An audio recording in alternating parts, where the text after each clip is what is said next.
So yan, sige. Sama-sama tayo maging excited. so sige. Tayo magsimula sa pananalangin. Yung iba pwede naman kung nasa CR, pwedeng umihi or what. Pero let's start na rin dahil anong oras na 11:17. So hopefully matapos natin within the time allotted. So sige tayo manalangin. Aming Diyos, kami po ay nagpapasalamat sa pagkakataon na makapag-aral patungkol sa isa sa mga essential na pangangailangan din ng mag-asawa, Kristiyanong mag-asawa.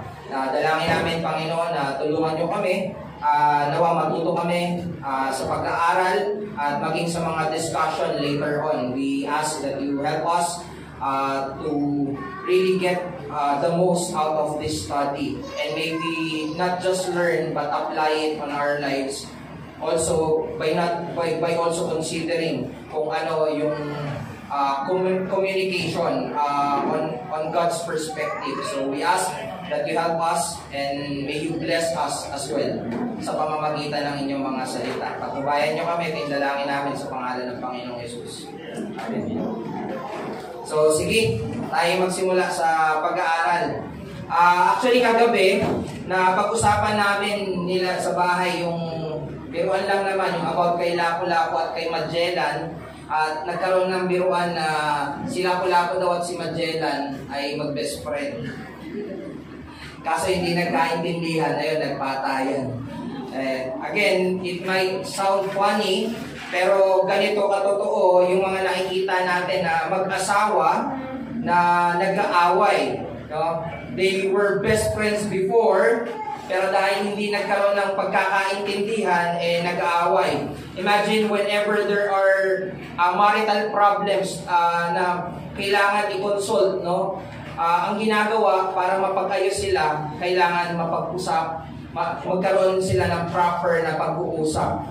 Dahil madalas ang pag-aaway ay dahil sa hindi pagkakaintindihan. So today, ito yung titignan natin sa study natin, yung importance ng marital communication, lalo na sa usapin ng pagpapalakas o pagpapatibay o pagpapalago ng relasyon ng mag-asawa. Also, when we think about how good and godly communication should also be the result of married couples when dealing with their marital problems. Kapag merong mga marital issues, we want to have a godly or good communication with our spouses. Again, maraming mga magtitreten ng pagsasama ng mag-asawa, kaya makita nawa natin kung gaano kahalaga yung marital communication na hindi naman limitado lang sa pamamagitan ng salita. So, yung study na to ay actually kinuha ko sa 3 libro. Yung kinuha ko lang dun sa ni Lexa, na may forward si Lexa sa akin na material. Ang kinuha ko lang yung title, Marital Problem. No? Mula doon, ito, Christian Living in the Home ni J. Adams, saka yung Strengthening Your Marriage ni Wayne Mack.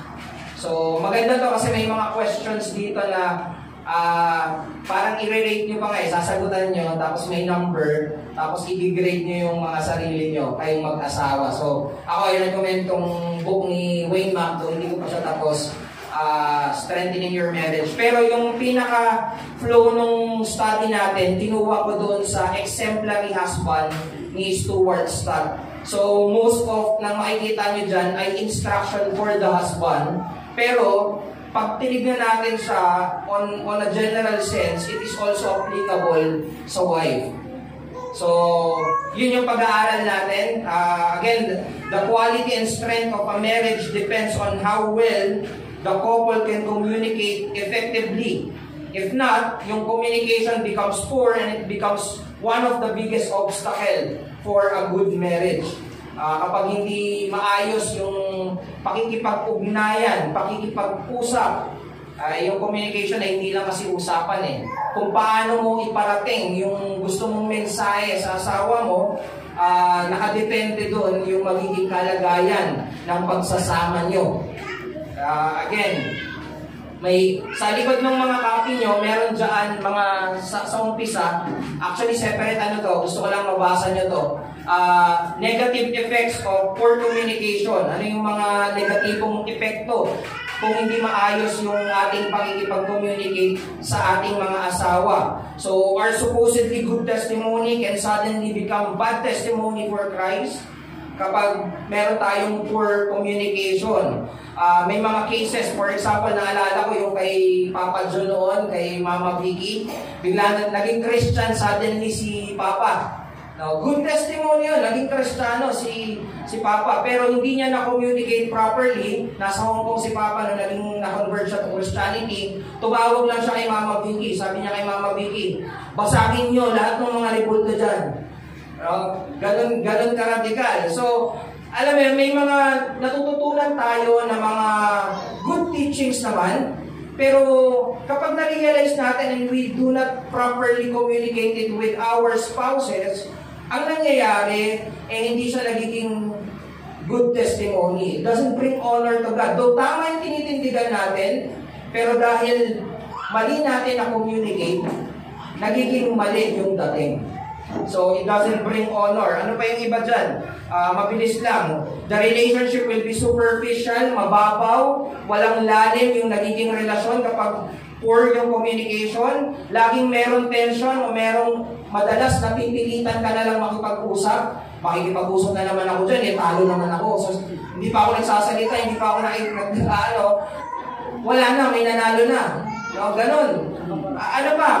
Magiging karaniwan ang hindi pagkakasundo. Ang karaniwan, alitan, conflict. Tapos may mga issues na mag-remain unclear or unresolved, malabo at hindi nasusolusyonan. May mga hindi natutuwid na mga maling kaisipan. Meron din, sabi dyan, bitterness will begin to set in kapag poor yung communication. You start to cultivate yung mga disappointment, nagkakaroon ka ng lihim na galit, tapos lalabas na lang kapag malaking-malaki na.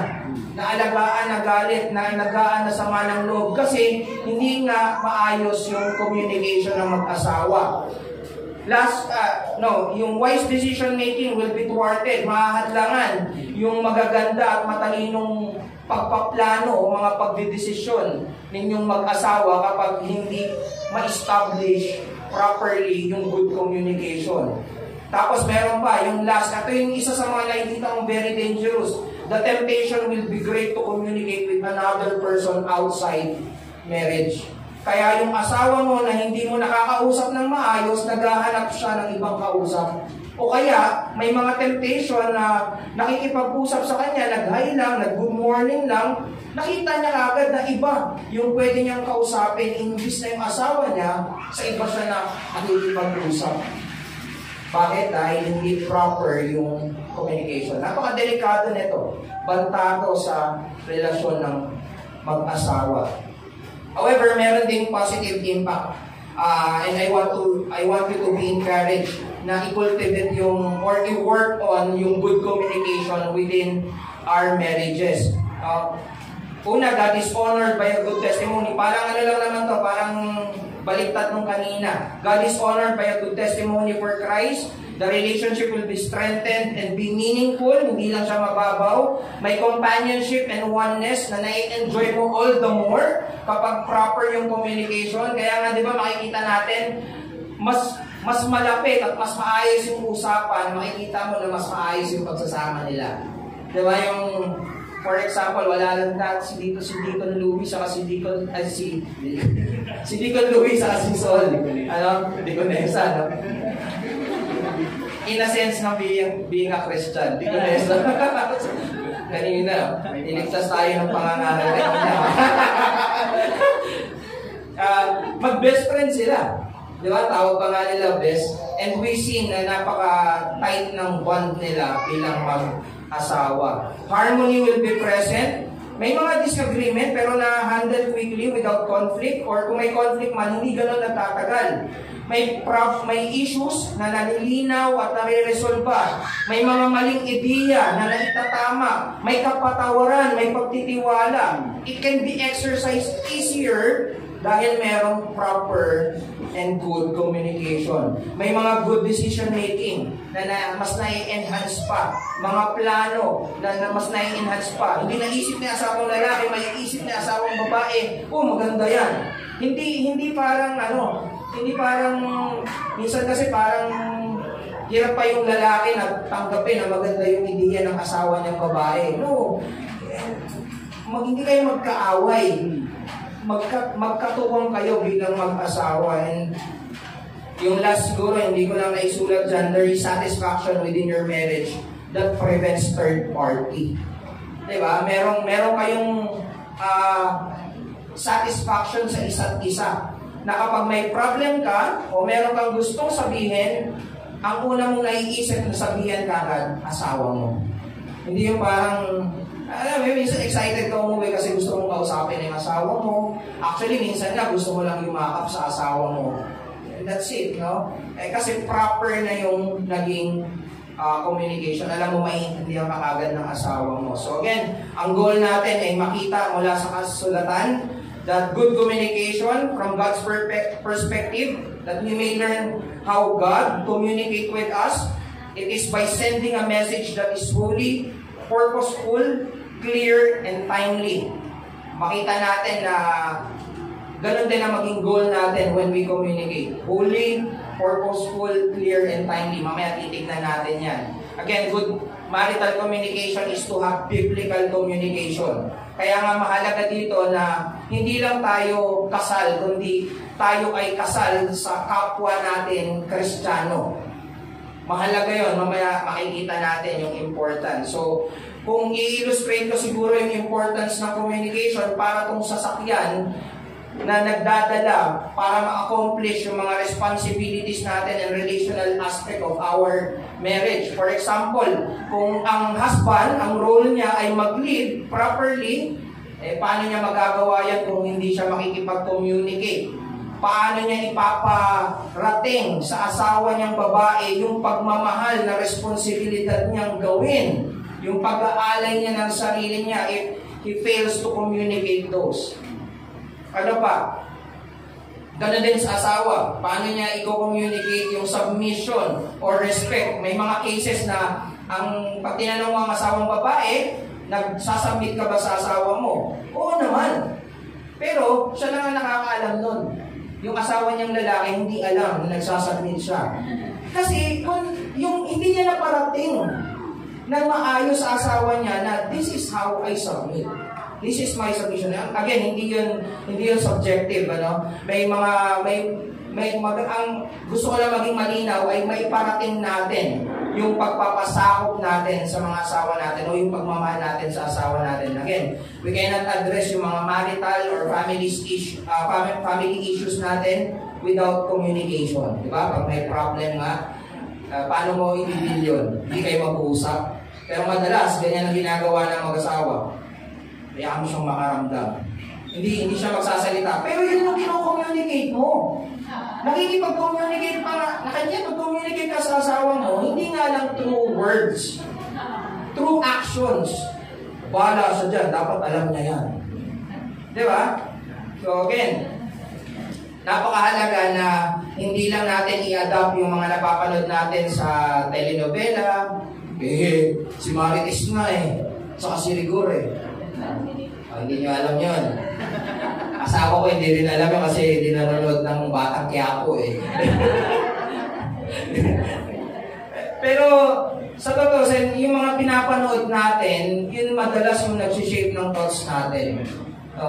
Mga romantic movies, hindi dapat. We need to go back to the scripture. Again, paano ba nakipag-usap sa atin ang Diyos? Papalikan natin yon later on. So again, good communication is important to God. At nakalagay dyan, good communication involves self-control and discipline. Ano yan? Saan? Of the heart, speech, and action. So again, we need to have self-control and discipline in order for us to have good communication sa self-control and discipline ng puso, pananalita at ng ating mga gawa. Actions. God addresses our communication to expose the heart. Yeah?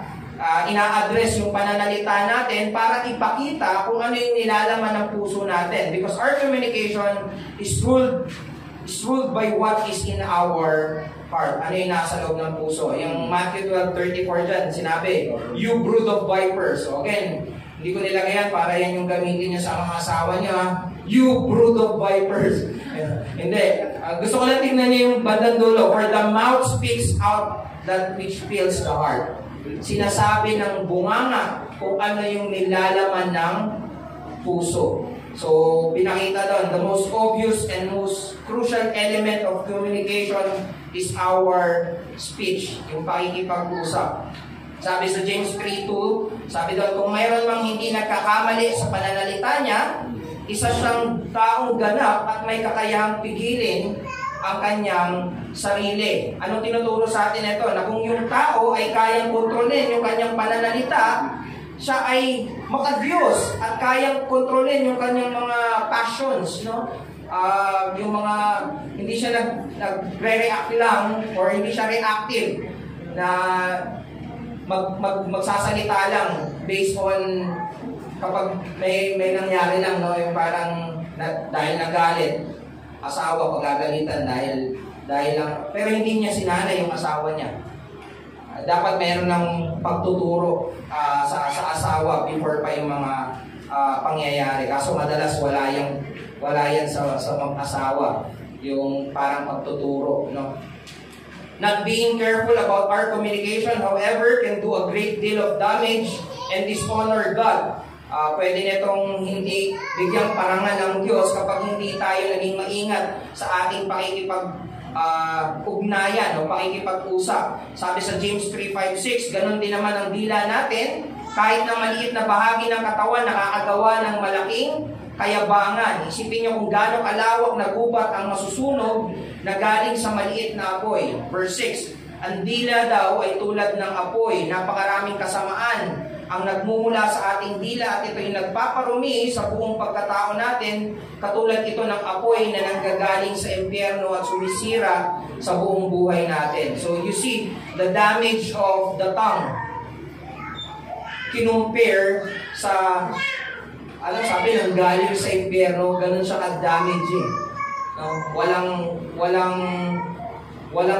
Walang awa na sisirain ito. Yung kung hindi tayo magiging maingat sa salita, even our family can be destroyed by not being careful of our words. So, merong 6 na suggested requirements dyan for effective communication. Perhaps you can add more, pero ito lang yung mga nakita ko doon sa libro ni Scott Stewart sa Exemplary Husband. Sabi niya doon, una, we must want to please God more than anything else. 2 Corinthians 5:9. Kaya kanina ko pa sinasabi paulit-ulit na napakahalaga na magsimula yung marriage na kayo ay kasal na Kristiyano. Bakit? Kasi hindi nyo magiging priority na papakasalan ko siya dahil sa pag-ibig ko sa Diyos. O kaya magsasama kami dahil sa Diyos. Kaya nga nakakagulat kapag alam natin ang Kristiyano nag-away tapos hindi pinapahalagan, parang hindi sila nagtutulong sa usapin ng kabanalan. You know na meron ng ibang priority at hindi na ang Diyos. So, in order for us to have godly and biblical and effective communication, we don't just want good communication by the standard of the world. We want to start from God. Kaya sinasabi, we want to please God more than anything else. Yung binanggit dyan sa 2 Corinthians 5:9, sinabi doon, kaya naman sinisikap namin malugod ang Diyos sa amin, maging dito man o sa piling ng Diyos. Anong ibig sabihin? May mga bagay tayo within our marriage na dapat sinisikap natin gawin para malugod natin ang Diyos. Alam mo, kung ako lang, sa sarili ko lang, hindi ako magsusorry sa asawa ko. Kung doon ako sanay doon ako sinanay ng mundo kinalakihan ko No? Hindi ako magsusorry at hindi ako mag-a-admit ng kamalian ko. Pero alam mo, nung binabago ng Diyos yung relasyon namin, kaya nag-reflect kami, nung nag-celebrate kami ng anniversary, nag-reflect kami ng mga natutunan namin para talagang bagong mag-asawa lang din kami. Noon, kapag nag-away kami niyan, walk out kagad ako sa usapan namin. Lalo na kapag sumasagot na siya sa akin. Kasi nakikita ko na yung sarili kong kasalanan sa kanya. Walk out kagad. Dito ko lang natutunan na humingi ng tawad. Minsan mahirap pa rin sa akin, even until now, na humingi ng kapatawaran. But when God is the priority, and when you want to please God, and you know, kaya nung one time nag-away kami bago yung family worship, magpe-pray kami, hindi kami okay, tapos harap ng mga bata.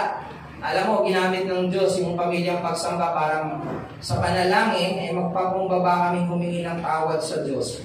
Na alam namin na hindi namin maluloko ang Diyos. Na humingi ng kapatawaran bago kami magsimula at magpatuloy sa gawain ng pagsamba. Sinong niloloko namin? Ang Diyos. Niloloko namin yung mga anak namin, niloloko namin yung mga sarili namin. Kaya very important that we must want to please God more than anything else. When we communicate with our spouses, sinisikap ba natin na malugod ang Diyos? O sarili lang natin yung gusto nating ma-please? Diba? Whenever we talk, we just want to please ourselves. Lagi na lang siya, hindi niya ito pinapansin yung gusto ko. Diba? Tapos sasabog ka na, makikipag-usap ka sa kanya dahil gusto mong i-please yung sarili mo. Very relevant yung preaching kanina. You want to be served, but you do not want to serve. And again, serve God first. Ang unang paglilingkod natin at ang unang allegiance natin ay sa Diyos. Again, do we communicate para lang linisin ba yung pangalan natin sa asawa natin? Or dahil alam mo na ang maayos na pakikitungo at pakikipag-usap sa asawa ay nakalulugod sa Diyos. Dapat malinaw sa iyo na kaya ka mag-a-approach sa asawa mo, kaya ka magpapakumbaba sa asawa mo dahil yun yung nakakalugod sa Diyos. Pangalawa, we must be humble. Sa Ephesians 4, sinabi doon, bilang isang bilanggo, dahil sa paglilingkod sa Panginoon, hinihiling ko na mamuhay kayo ng karapat-dapat bilang mga tinawag ng Diyos. Maging mahinahon kayo, mapagpakumbaba, maunawain at mapagpaumanhin sa mga pagkukulang ng bawat isa bilang pagpapakita ng pag-ibig ninyo. So, etong makikita natin na pwedeng general principle sa kapwa mo Kristiyano, pero the same is true lalo na sa asawa mo. Sabi niya, maging mahinahon kayo, mapagpakumbaba, maunawain, mapagpaumanhin sa mga pagkukulang ng bawat isa bilang pagpapakita ng pag-ibig ninyo. Maganda, pagsikapan ninyong mapanatili ang pagkakaisa. Minsan, di ba, ang unang language ngayon ng mga mag-asawa sa mundo, hindi hiwalay. Hiwalay na tayo. Akala mo, hindi ko kaya? Ganun ang lengguwahe na ng ngayon. Hindi dapat parte ng bokabularyo ng Kristiyano yun. Kung kasal ka, may tipanan ka na pinagpala ng Diyos, wala na sa usapin yung paghihiwalay. Ang kaya lang magpahiwalay ay kamatayan. Yun yung sinumpaan nyo Pero isipin nyo, kung di ako babalik sa salita, sino magpapaalala sa akin na kailangan kong magpagsikapan, make all the effort para mapanatili ang pagkakaisa?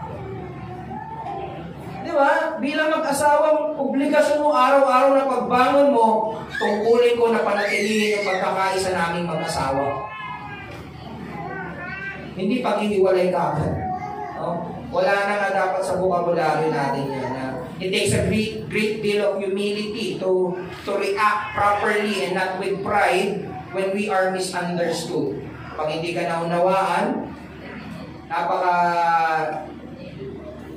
great deal of humility yung kailangan. It takes a great deal of humility to say na hindi mo naintindihan kapag may mga pag-uusap kayo. Ang tendency kasi madalas ng mga mag-asawa ay mag-pretend na okay na yan, alam ko na yan. Di ba? Ganyan. Okay, quiet ka na. Naintindihan ko yung gusto mong iparating. Hindi proper yun. Okay? Ganon din, it takes a great deal of humility to say sorry when you are wrong. Kapag nagkakamali ka.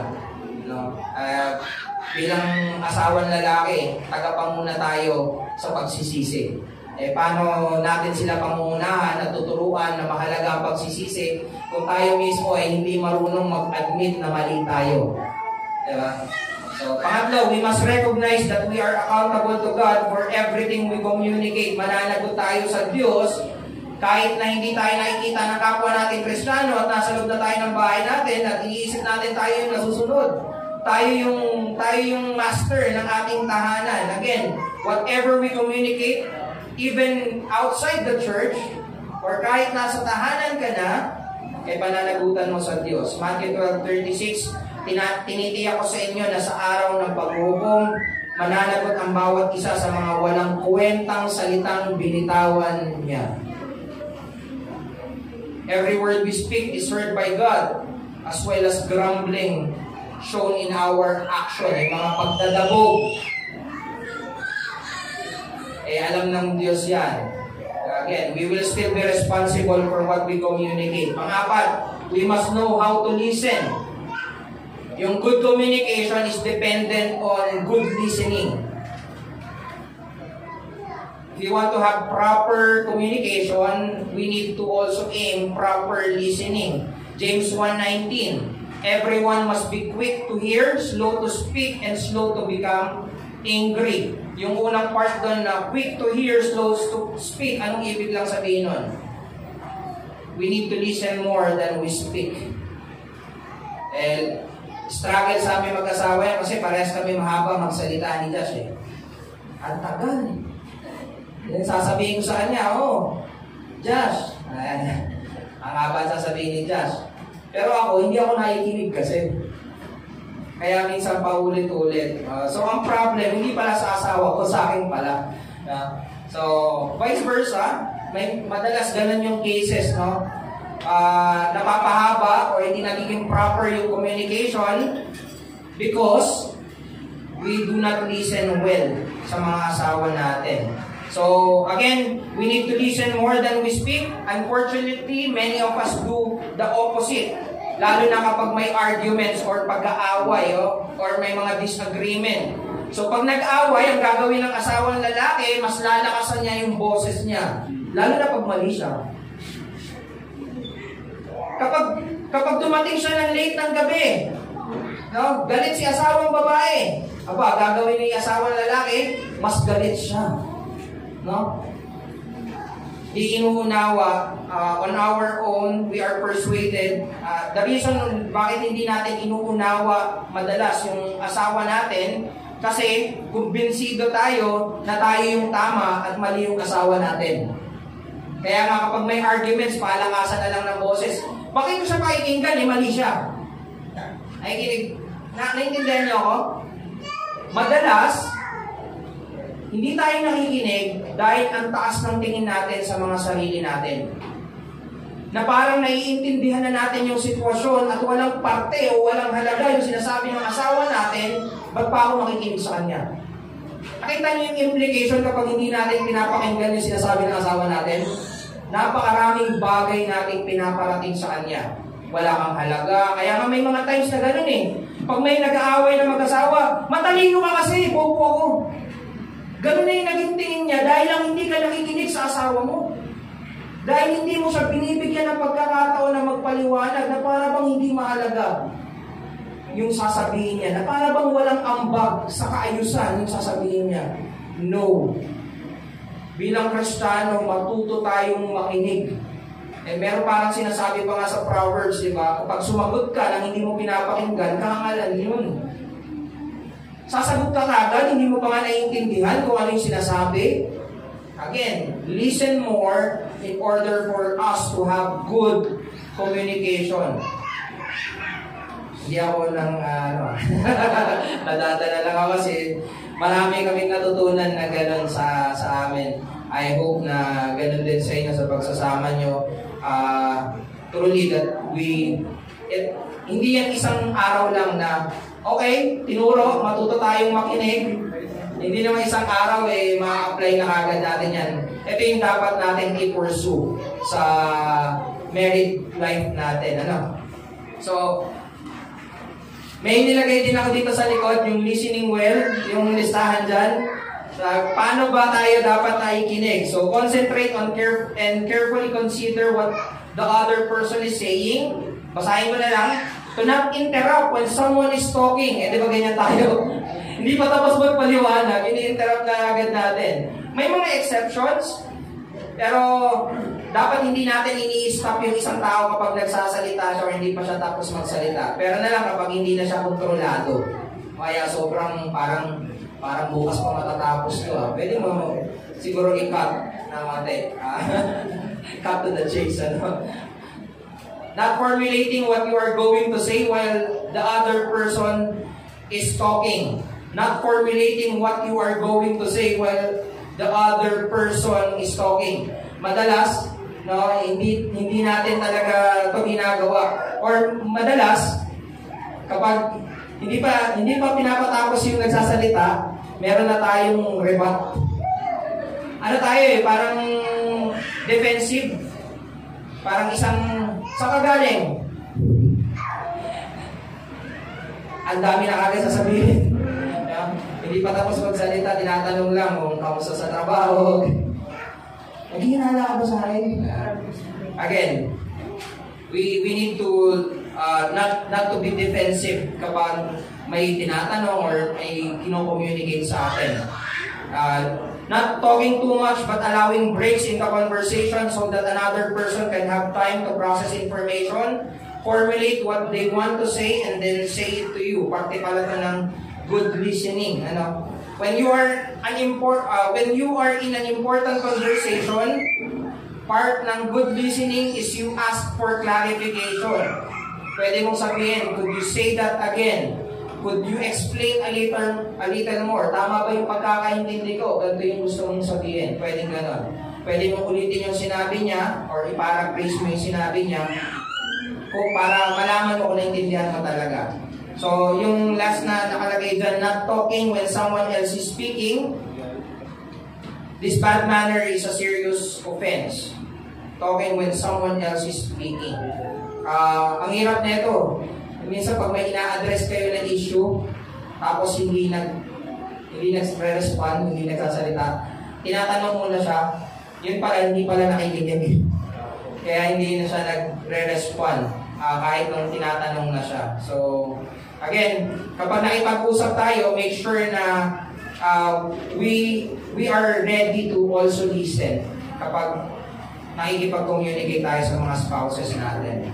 Panglima, we must know that communication involves more than just words.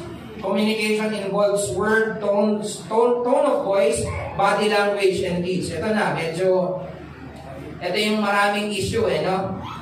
Yung pwedeng dalawa yung pinong-communicate mo, depende sa salita mo at sa sinasabi ng katawan mo. For example, sa tone, pwede mong sabihin na, can you please come here? Yung salitang, can you please come here? Lapit ka dito. Pwedeng parehas na salita yung gamitin mo, pero kapag iba yung tone of voice, lumapit ka dito. Iba na yun. Kaysa yung, lumapit ka dito. Nag-iba lang ako ng tone of parehas na salita, iba na yung kino-communicate. Tama? Parang si no? Sila Tabilima. Ano yun? Junel. Hindi daw, Junel. Again, di ba sa pangalan, yung buong pangalan binanggit na. Erdi Manliga sa Binorio. Ayan. Pero kapag mahal. Alam mo na okay kayo eh. Kapag pero pag kumpleto pangalan na, Again, yun yung epekto, na dapat maging maingat tayo sa tone of voice natin. Ayan, a husband or wife must be careful about, ano yan nakalagay dyan? The volume of his voice, the tone of his voice, pwedeng simpleng salita, nagiging sarcastic, di ba? Yung facial expression, saan na naman tayo kakain? Kasi, saan tayo kakain? Di ba? Magkaiba. Hand gestures. Mag-ingat din dito sa hand gestures. Yung buntong hininga. yung alam mo, nagtitis na eh. Parang gusto mong iparating na ang haba na ng pasensyang tinis ko. Yung eyes. Rolling the eyes. Ayan. Ayan. A look of amazement or disgust. Minsan kasi yung parang exaggeration, minsan ay insulto. Okay ba yung suot ko? Ang ganda mo! Hindi mo alam kung naglolo ko eh. Again, we need to be careful sa mga ganon na ginagawa natin. Body postures, yung asawa mong sasalubong sa'yo na nakakuya-kuy pa, nasa kaganyan, pagdating ng bahay. Di ba? Mali na agad yung pinaparating, di ka pa nagsasalita nun. Di ba? So, meron dating. No? So, ask your husband, your wife, to help you recognize any wrong use of those very counterproductive means of communication. So again, hindi yan isang araw. Meron kayong lifetime na pagsasama that you can learn from one another. Kasi kung hindi tayo magiging maingat within the comfort zone that we have, most likely dadalhin natin yan sa trabaho. Or minsan vice versa. Yung ugali natin sa trabaho, strict na tayo. Pagdating natin sa bahay, strict na pa rin tayo. Lalo na pag boss yung babae, no? Pagdating ng bahay, boss pa din siya. So, ingat tayo doon sa mga na-a-adapt natin. Again, communication also involves deeds. So, again, yung mga ginagawa natin on how we communicate. Example na ito, yung halimbawa may pangako ka, sinabi mo sa asawa mo, I will spend the rest of the day with you. Yan, magbibigay ako ng oras kasama nyo. Tapos nandun ka sa bahay, naglalaro ka lang ng Mobile Legends. O kaya ng mga computer games, o kaya nanonood ka ng basketball na hindi naman, alam mo na hindi interesado yung asawa mo. You can do those things. Pero kapag nangako ka, yung ginagawa mo, contradicting doon sa pinangako mo, sinabi mo sa kanya, again, parang sasabihin ng asawa mo, mabuti pa na hindi ka nangako. Ano sabi sa atin sa Bible? Let your yes be yes. Let your no be no. So make the effort. Yung gumawa ka, kapag sinabi mo na tara, labas tayo, labas kayo. Na kayong dalawa. Yung mag-uusap kayo at yung attention mo ay nasa kanya, hindi sa ibang mga bagay. So, tandaan natin, don't just say what is right, do what is right. Sabi rin sa James 4:17, to one who knows the right thing to do and does not do it, alam mo na tama, hindi mo ginawa, yun ay kasalanan. Alam niya Ate Lorna.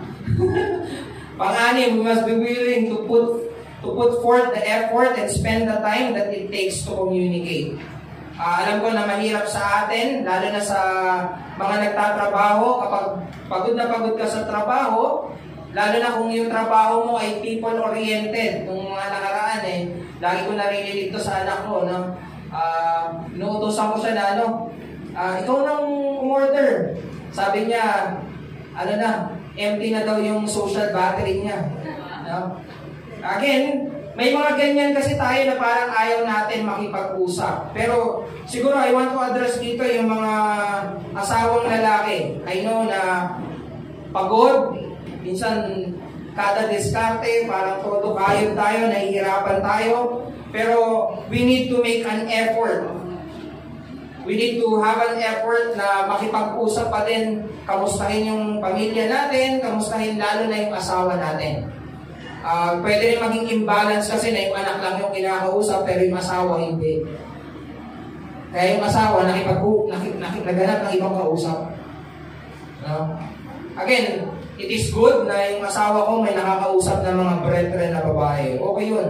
Pero kailangan kong mag-make ng effort, isang seryosong responsibilidad na makausap ko yung asawa ko.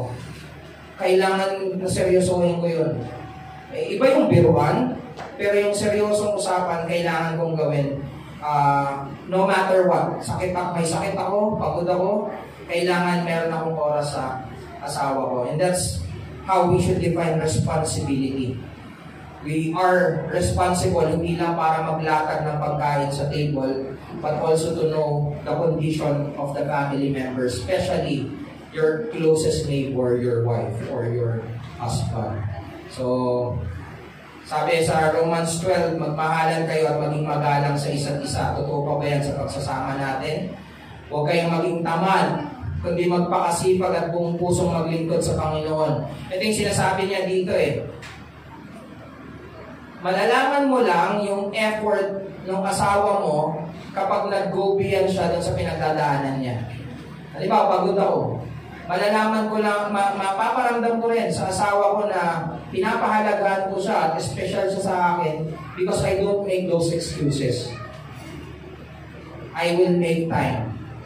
I will make time. Kahit na walang oras, gagawa ko ng oras. Parang dapat ganun yung kino-communicate natin sa mga asawa natin. It takes effort para magawa yun. Alam namang mas nakikita pa niya na interesado ka sa kanya nung nililigawan ka pa lang. Pero nung mag-asawa na kayo, parang okay na yan Hindi na nakikita sa iyo yung nagme-make ka ng effort para lang makausap siya or para lang maparamdam sa kanya na special siya at mahalaga siya. So, yun. Dami na natin natakil 6 pa lang.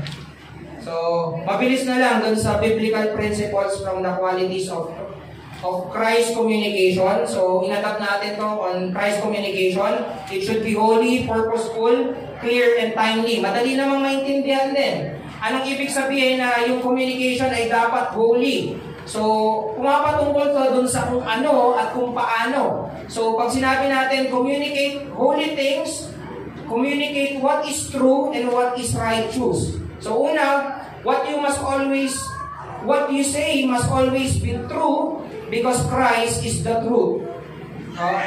Para maitaas ang Panginoong Jesucristo, dapat siguraduhin natin na yung sinasabi natin ay honest with no form of deceit.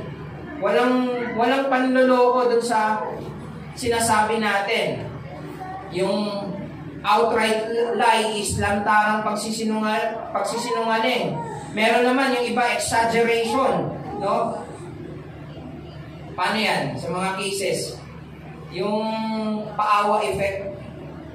Yung sasabihin na halos mamatay na ako katrabaho tapos ganito yung dadatnan mo sa bahay. Exaggeration yun. Ano mamatay sa trabaho? Nasa office ka lang naman. Diba? Away na yan. So, again, pwedeng ganun yung pakiramdam mo, pero huwag mo nang iparating ng sobra-sobra exaggeration sa asawa mo kasi walang nararating na maayos. Ano? So, partial truth. Si Abraham, kung naalala nyo, sabihin mo, kapatid kita. Totoo naman yun. Totoo naman yun. May sense na may katotohanan doon, pero may part din doon na sinasabi, kasi parang kamag-anak niya rin si Sarah, parang malayong kamag-anak. Pero ang totoo nun, ang intention niya, para maligtas yung sarili niya. Para makakuha siya ng favor. Evasion of truth, pag-iwas sa totoo. Ito yung ginawa naman ni Cain. Sa Genesis 4:9, tinatanong siya ng Diyos, anong sabi niya?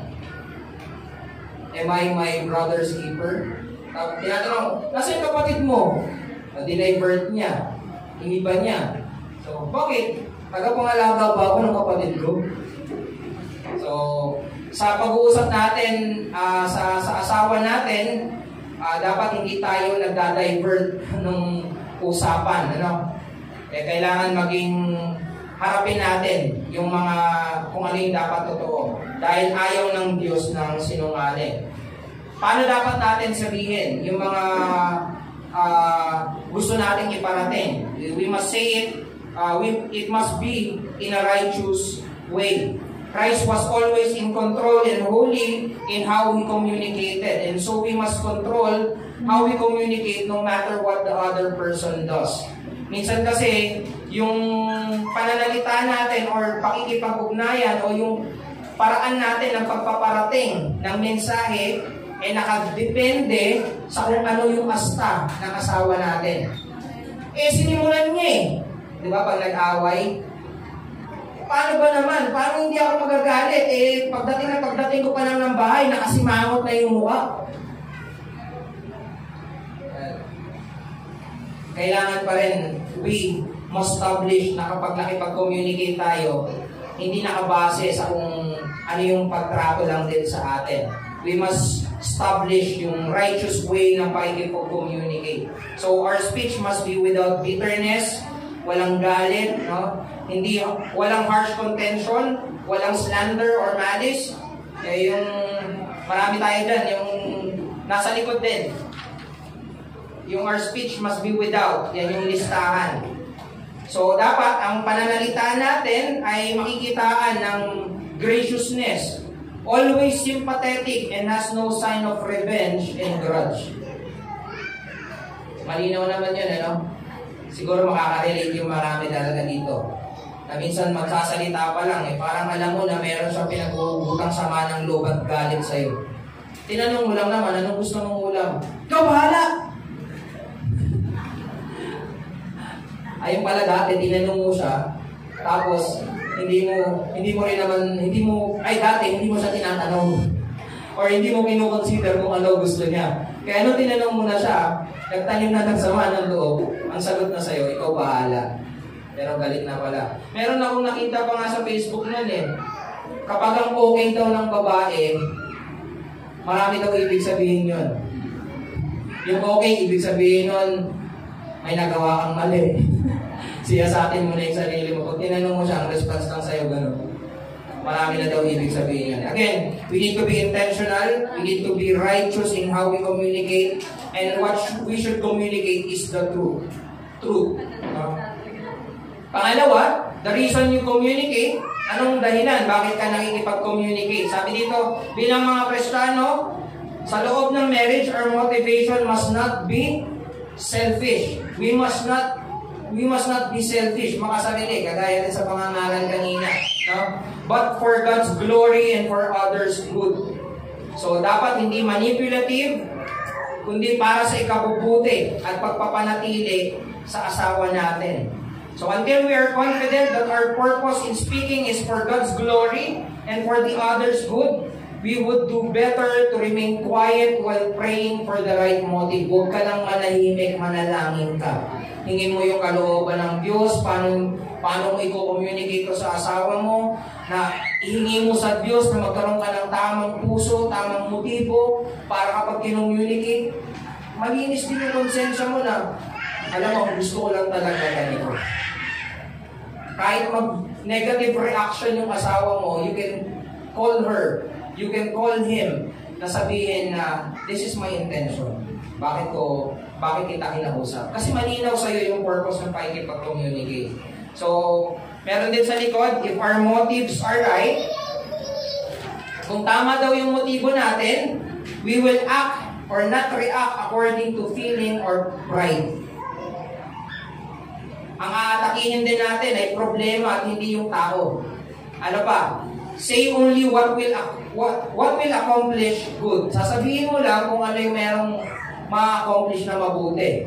And if our motives are right, ano yun? Mas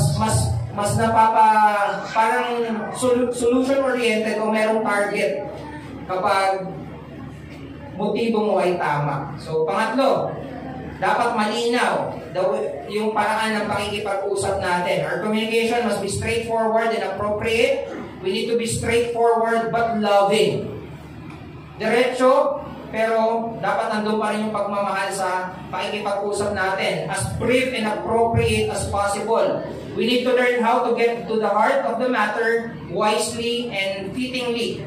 It is impossible to be straightforward, brief, and appropriate unless we think carefully about what we are going to say. Kaya mahalaga rin na pinag-iisipan natin yung mga sinasabi natin. The heart of the righteous ponders how to answer, but the mouth of the wicked pours out evil things. Yan yung sinabi sa Proverbs 15:28. Nagninilay-nilay yung merong matuwid na puso, pero yung mga masasama na bibig mula sa masamang puso, sasabihin niya lang kung ano yung gusto niyang sabihin, and madalas, those are evil things. So if we are going to be clear, we will pray about what to say. We will think carefully about what needs to be said. Pag-iisipan natin, hindi lang dahil bukso ng damdamin. And we will speak concisely. We will refrain from withholding information or frustrating people by saying like, I'm not going to tell you, you should know. Ito yung mga times na dapat alam niya na to eh. Ang tagal na namin magkasama. Kailangan alam niya na to, kailangan pa bang sabihin, paulit-ulit sa kanya. So dapat iwasan natin yon na para bang i-assume na dapat alam niya na yan. Kung nakikita mo na hindi, ipaunawa at maging matyaga ka, ulit-ulitin sa kanya. Maging malinaw ka kasi baka mamaya hindi lang malinaw na ipaparating. Meron kang sinasabi na inisip mo, nasabi mo na pero hindi pala naging malinaw sa kanya. So make sure na malinaw mong naipaparating yung mensahe mo sa asawa mo. Discuss mutual definitions. So anong ibig mong sabihin kapag ganito? So, pag tinanong kita, kakain tayo sa labas. Pag sinabi mo bang ikaw ang bahala, seryoso ka. Linawin mo. Totoo bang ikaw? Kasi minsan, pag sinagot mo, saan tayo kakain? Tatanungin ako, ganun sa asawa ko eh. Tatanungin ako, saan mo gusto kumain? McDo. Chicken na naman? Kakaano lang natin. Sa Hapchan. Gusto ko Hapchan. Sige, Chinese. Chinese na natin kahapon na. Ibig sabihin nung ikaw bahala, mag-suggest ka sa kanya. Mag-suggest ka ng mga kakainan. Gusto mo ba dito? Hindi ikaw yung mag-decision ba rin. Again, dapat maging malinaw yun. Ganun ba talaga? Kasi hindi naman ganun lagi sa lahat ng couples. So, dapat meron kayong mga mutual definitions. Kapag sinabi mo bang ganito ba talaga yung ibig sabihin niya? So, linawin niya yun.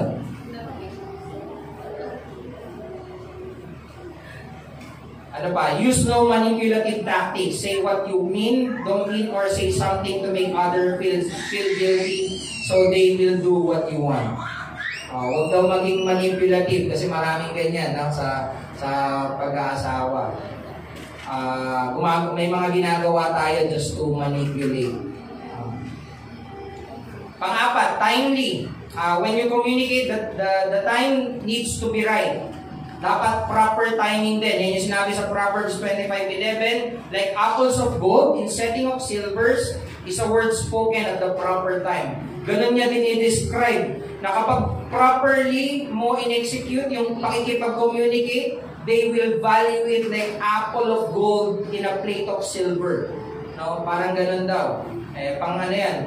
Parang napakahalaga. Kapag bibigyan ng pagpapahalaga, lalo na kapag na-communicate mo on a timely manner yung gusto mong iparating. So, meron pang sinabi, how good is a timely word. Yung mga proper timing ng pagsasalita. No? So, ano pa dyan? We must communicate as soon as time and situation will allow and at a good time. Kailangan makita rin natin yung needs and proper timing. We must not put off saying what needs to be said or dealing with a conflict any longer than is necessary. Yan yung huwag nang patatagalin. When we wait without good reasons, we are giving the devil an opportunity to use the situation for evil. May mga times na, halimbawa, bugso ng damdamin, nagalit yung asawa natin. May mga times na proper na pahupain natin yung galit niya bago mo siya kausapin. Pero huwag mo nang bukas. O kaya, next Sunday na lang ulit. O kaya next month. Makakalimutan mo yun. So, mag-set ka kayo ng time. Mas maganda na sabihin na mamaya na lang tayong gabi mag-usap. Kapag medyo kalmado na tayo parehas. Pwedeng mas better yun kaysa sabayan mo yung galit sa pakikipag-usap. So, tapos na sila? Hindi pa. So, ayun, it is not being wise to deal with something important when there is really not enough time, when we or the other person are extremely tired, or when we know that the other person is either not in a very good frame of mind or distracted. So, ito rin, kailangan timing din. Paano kung pagod, paano kung exhausted siya sa mga bagay na iniisip niya sa trabaho. Bigyan mo siya ng way to comfort as well. para makapag-relax and then saka mo kausapin. Proper timing sa mga ano natin, mga spouses natin. A wise person will carefully choose his time to communicate. Pag-iisipan natin yung oras ng pakikipag-communicate natin. So, again, meron sa likod, if we want to be timely, we need to communicate something that needs to be communicated as soon as it is prudent. Don't wait needlessly. No, pag sinabi natin prudent, meron ng mga careful considerations na yan eh. Meron, pinag-isipan mo na kung ano yung mas mabuti, tinimbang mo na yung mga various factors, may mga consideration ka na for other things. So again, communicate when appropriate. Pero huwag mong patatagalin. Magkaroon ka dapat ng oras. Be sure that the time you choose is the best time for all those who are involved. Hindi lang best time for you. Make sure na priority, best time dun sa kakausapin mo. Hindi lang sa'yo. So, maging dun, dapat hindi selfish. So, at the end, godly marriage must be fully resolved to pursue godly communication. Sana persuaded tayo that we need to have biblical way of communicating.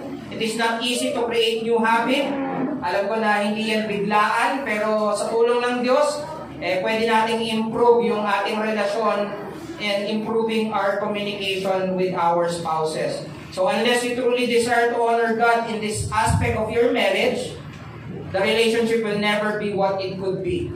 Kaya nga maganda talaga na magsimula tayo na Kristiyano at yung asawa natin ay Kristiyano. Okay? Kung hindi mai-consider yung Diyos sa pagsasama natin. So, furthermore, it is not possible for us to fulfill our responsibilities without good communication. Babalik lang din tayo dun sa sinasabi na pag nakikipag-communicate tayo, we need to have a right heart, a humble heart, a good listening skills, i-enhance natin yung pakikinig, at maging handa tayo na mamatay sa mga sarili nating kasalanan.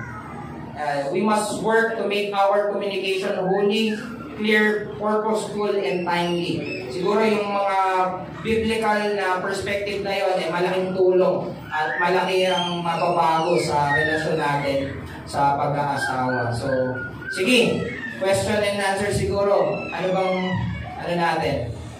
1 to 2? Questions? Pero hindi siya madaling maintindihan na napaka-importante ng marital communication at yung marital communication defined by what the scripture is teaching us. So dapat hindi pa rin malayo. Kapag hindi na kayo nagkakasundo, alam nyo na babalik kayo humbly in the feet of your Lord sa paanan ng inyong Panginoon.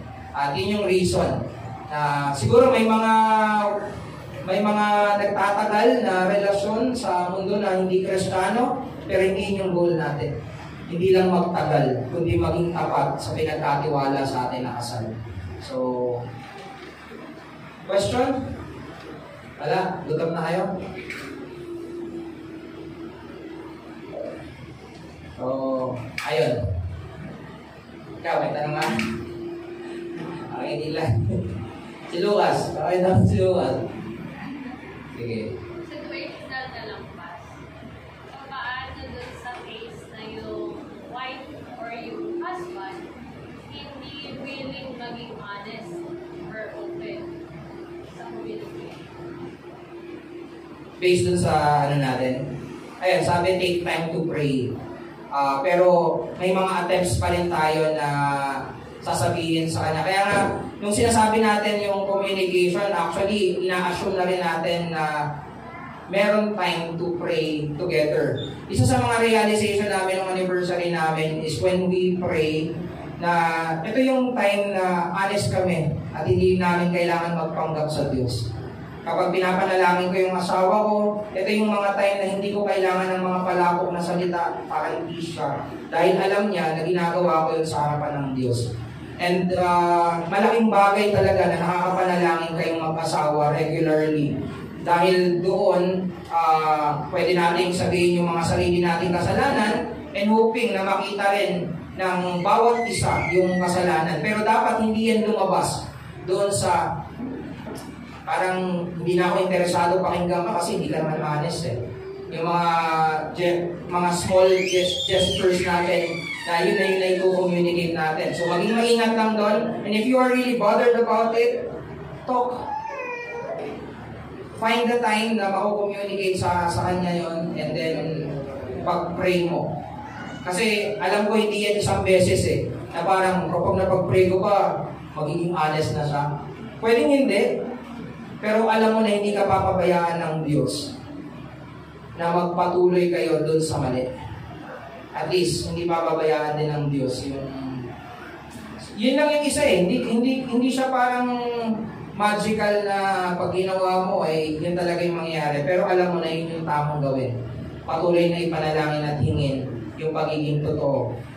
Yun yung isa sa mga pinanalangin namin din last time na maging honest kami, lalo na sa mga negligence namin sa mga responsibilities and roles. Napatawarin ako ng Diyos mismo sa mga pagkakamaling nagagawa ko sa asawa ko, pagtatrato ko ng mali sa asawa ko. And I think helpful yun na marinig niya na ayokong magpatuloy sa kasal ng labas sa katotohanan. So, we need both to be honest. So, parang ituloy mo lang, pero sa panalangin mo, Lord, help us to be honest. Pwede mong ipanalangin yun. Pero, different situations, ayun lang, learn from the other brethren din siguro. Kapag, anong ginagawa niyo pag ganito, situational din. So, healthy na meron nakakausap na mga kapwa natin Kristiyano. Pwede kasing maging maano tayo eh, malibang na ang kausap natin katrabaho. Ako please, wag yung katrabaho kasi walang biblical na hindi naman nakatingin din sa Diyos. May mga practical things, pero pwede mong makuha sa magulang mo yan eh. Pwede mong makuha yan sa mga close relationship mo. Pero hindi mo na kailangan lumayo. Huwag sa katrabaho na mag-open ng mga problems or issues. Kasi most likely walang biblical na paghuhugutan kapag ganun lang. So, yun. Nangyayari din, ang tendency nagiging chismis pa. Yun. So, saka doon nagsisimula yung affair. Kapag hindi tayo naging maingat. So, hopefully nakatulog. Wala na? Bakit ikaw? Sige, si Josh. Mami.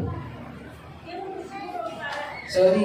Question lang para dun sa for the benefit of new and upcoming couples na kasi we have people na mas komportable tayo makapag-usap sa kanila sa mga certain na mga bagay or topics. So, when it comes to marriage, pag pumasok ka na sa marriage, ano yung mga dapat mong baguhin patungkol sa micro-communicate? Kasi, for example, ako mas tumorta sa bagay na to sa friend or sa anak ko sa minsan. Pero somehow, dapat yung mga bagay ito communicate sa spouse. Everything, anything. Pero paano yung may mga preferences? Ito masaya ko siya sa bagay na ito. Mali ba siya na tolerate mo yun, mapatuloy yun na mas may joy ka na makapag-usap sa iba o na certain interest na topic. Pero hindi mo siya na hindi ka happy or hindi normal sa'yo na makapag-usap about that topic sa asawa mo. Ayun, kaya sinama natin kanina yung purposeful. Ano yung purpose mo? Bakit hindi mo siya nakakausap? Parang hindi mo nakaka-communicate yan sa asawa mo, pati sa ibang tao siya na co-communicate. Ano yung mga ina-address? Proper ba? So may mga times na, for example, may mga hindi naman lahat talaga kailangan sa malaman ng asawa mo. For example, sa amin bilang pastor, may mga issues na hindi ko na ini-involve din si si Josh, or ganun din si Pastor kay Lori. May mga ganun na cases, pero in terms of relating with other people, tignan mo lang din kung ano yung gaano katagal yung nauubos na oras doon. Kailangan maging wise ka din doon eh. Okay lang din yon from time to time, lalo na kung nakita mo na doon kayo nag-jive, o parang mas okay kayo doon, okay yun. Kapwa mo Christians, or kung halimbawa kamag-anak, hindi naman yun demonic. May mga healthy doon, pero again, kumakain ng oras yung iba. At kapag nakita mo na imbalance na, mas madalas mo nakikita na yun yung kausap mo dahil mas nalilibang ka doon, dahil preferable sa'yo eh. So, tama ba na ituloy ng ganon? Or, kaya yung sinasabi kanina, self-control and discipline. Hindi sinabi na pag nagpakasal ka, yung asawa mo na lang yung kakausapin mo. But, you will enjoy more kasama yung asawa mo. Na minsan interesado ka na mag-explore, malaman kung saan kayo nag-drive ng kaibigan mo, pero sa asawa mo, walang ganon. So, kailangan hanapin mo rin kung saan kayo mag-meet ng asawa mo. So, maganda yan. Parang you are using your experiences with others so that you can improve your communication sa asawa mo. So, parang may goal ka pa rin na gusto kong maintindihan yung iba para mas lalo ko pang maintindihan yung sa situation naming mag-asawa. Parang may application pa rin sa asawa somehow. So, hindi lang siya parang purposeless na kapag may iba akong nakausap, walang application sa loob ng family or sa asawa. So, ano ko ba? Or na-confuse ko yung ano mo? Balance ng relationship outside the marriage and sa marriage. Importante pa rin yung interest and communication with the spouse na pinaka-important. Kasi pag imbalance na mas marami yung oras sa relationship outside the marriage, nagkakaroon na less sa mga kasama. So, another question lang is, kasi may mga personalities din. So, paano ma-achieve na magkaroon ng proper communication, na align kayo sa way ng kayo pag-usap? Kasi yung iba, diverse din yung character, may madaldal, may few words lang. So, paano i-work out yung gano'n? It takes a lot of effort, and hindi din siya, by 1 year ganito na tayo, 2 years ganito na tayo, hindi siya. Pero may mga practical ba na para mas ma-cultivate or magkaroon ng alignment dun sa way of communicating? Ayan, spend time din talaga. You need to spend time together. Kasi minsan hindi dahil magkasama kayo sa bahay, meron kayong oras na magkasama kayo. Parang sa atin, hindi 24 hours magkasama tayo sa bahay, hindi ibig sabihin nun na wala tayong, alam mo, meron pa rin tayong oras dapat na nag-uusap tayong dalawa. Iba yung parang regular routine. So, yung situation na yun, totoo naman wala namang nagpakasal dito na exactly kaparehas na yung mapapangasawa niya Yun yung mga wino-work on, hindi kasi isang araw lang ang kasal. So, ang marriage ay parang continuous adjustment. Pero, yun, kaya all the more na kailangan mag-progress tayo towards godly, effective communication. Kasi, vital part ng pagpapatibay ng pag-aasawa. So, di ba pag may naghihiwalay, pag kayo maghihiwalay, hindi na ako masaya sa kanya. Bakit? Dati, parang siya lang yung tao sa buong mundo. Nung uso pa yung telepono, siguro wala dito yung landline. Telebabad, di ba? Yung mga kaedad ko. Telebabad, no? Kahit 2 hours na, sakit ka ng tenga mo. Siya pa rin yung kausap mo. Tapos nung kasal na kayo, isang salita lang, tumahimik ka. Kasi hindi na cultivate yung proper communication. So, actually, we can cultivate that. At kung papabayaan natin, most likely ganun din yung mangyayari sa atin. Even if we are Christians. So, all the more na may reason tayo to cultivate yung godly communication within our spouses. So, sige. Siguro yung iba, practical. You can approach yung mga married couples din natin. Ayan nyo kami rin. May mga problema ang bawat couples. And siguro, sana magkaroon din tayo ng time all together na yan, mas mahabang oras pagdating dito. Ayan. So, sige. Tayo ay manalangin at kumain. Okay. Let's pray. Aming Diyos, maraming salamat po dahil ikaw mismo yung Diyos ng communications. Dalangin namin, Panginoon, na magkaroon kami ng ganitong perspective din on how you form and design communication or marital communication. May we learn to communicate wholly, kung ano yung totoo at ano yung matuwid na pakikipag-communicate. May we learn to purposely na ikaw yung pinaparangalan on our conversation within our spouses, even our plans.